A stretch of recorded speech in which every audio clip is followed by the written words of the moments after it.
আজি মাজুলী সোণাৰীয়াটি নৱজ্যোতি কৃষ্টি সংঘত অসম প্ৰদেশ কংগ্ৰেছ কমিটিৰ অধীনত মাজুলী ভিত্তিত এখনি বিশাল ভোট চোৰ চকী এৰক সজাগতা সভা অনুষ্ঠিত কৰে।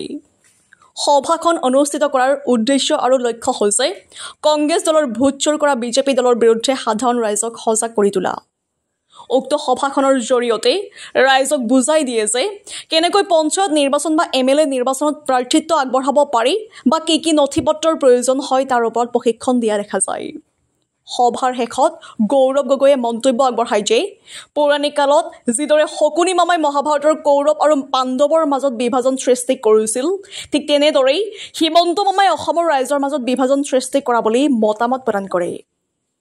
মাজুলীৰ পৰা AIN লাইভৰ সাংবাদিক বিজিত কুমাৰ নাথৰ ৰিপৰ্ট, AIN লাইভ।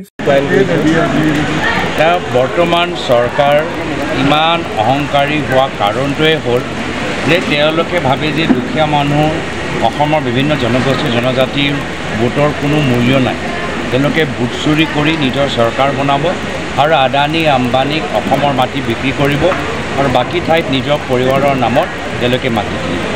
এই অহংকাৰটো ভাঙিবলৈ হ'লে আমি ভোট চুৰিটো ৰুদ্ধ কৰিব লাগিব, যাৰ ফলত আমি এই অভিযানটো আৰম্ভ কৰিছোঁ।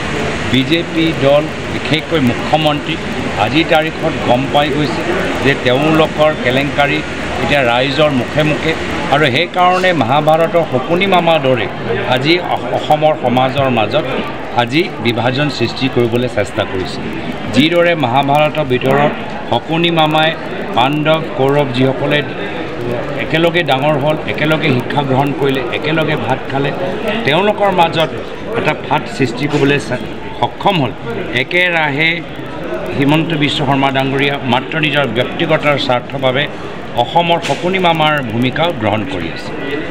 যিকোনো খবৰ আৰু বিজ্ঞাপনৰ বাবে যোগাযোগ কৰক 7896121996 লগতে 7002537271 আৰু 9854011916।